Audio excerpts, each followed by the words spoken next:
Bonjour à tous. Même si on est en début quand même là, je peux dire du cours, je vais déjà vous parler de l'examen parce que en théorie, vous avez déjà tout de suite, vous avez déjà accès à votre enveloppe d'examen. Donc, vous l'avez fait dès le départ, souvenez-vous. Donc, je vais vous en parler tout de suite parce que si vous voulez rentrer dans les temps à quelque part, il faut se mettre en action tout de suite. Vous allez voir dans l'examen. Il est fait en trois parties, en fait. Là. Au niveau il y a des fiches de travail à remplir. Là, c'est trois fiches de travail qui se fait quand même bien. C'est un examen qui est de participation. Donc, on n'est pas là pour évaluer si qu'est-ce qui est dans l'examen, si ça représente des choses euh, dans le fond, on n'est pas là pour évaluer si vos réponses sont bonnes ou pas, mais plutôt à regarder est-ce que vous avez fait le travail avec sérieux.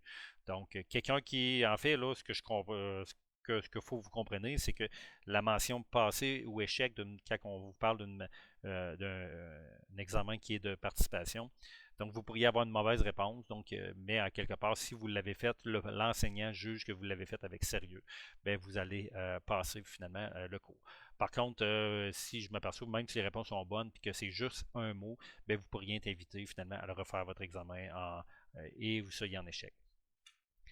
Si je regarde juste, mettons, au niveau de la phase 2, c'est ça qui est important dans l'examen, c'est que vous devez aller rencontrer une personne qui travaille en soutien informatique. Donc, c'est votre responsabilité de faire des recherches et juste d'aller faire un petit coucou.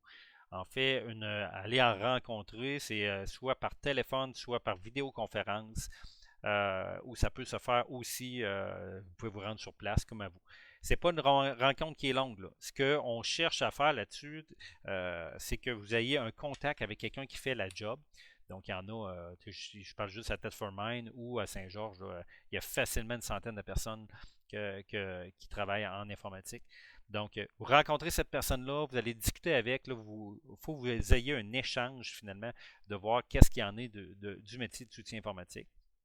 Et à la lumière de qu'est-ce que vous allez apprendre, qu'est-ce que vous allez avoir échangé, bien en fait, dans la fiche de travail numéro 2, là, on vous demande juste quels sont vos goûts, vos habiletés, en fait, de vous positionner par rapport au métier. Donc, c'est ça le but du travail, mais c'est si vous attendez à la période 8 où il y a vraiment du temps attribué pour faire l'examen, mais à ce moment-là, vous allez être en urgence parce que vous allez pas avoir personne à qui contacter. Vous allez vraiment, je pourrais dire, être dans une période vraiment en urgence. Là. Donc, je vous invite tout de suite vraiment à commencer à chercher.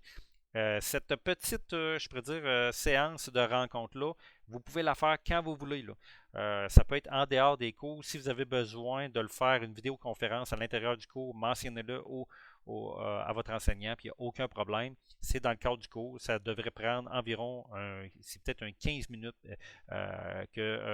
qu'on doit prendre. Dans le cas que vous avez vraiment de la jasette, peut-être vous allez vous rendre à 30 minutes, mais c'est une courte période pour questionner l'employeur sur quoi le métier. Donc, je vous invite tout de suite parce que quand je vais arriver à la période numéro 8 puis que je vous donne du temps, si vous ne l'avez pas fait, vous serez incapable de rentrer dans les temps et vous allez prendre du retard dans le travail, dans le programme. Donc, je vous invite tout de suite à prendre connaissance des trois parties pour l'examen.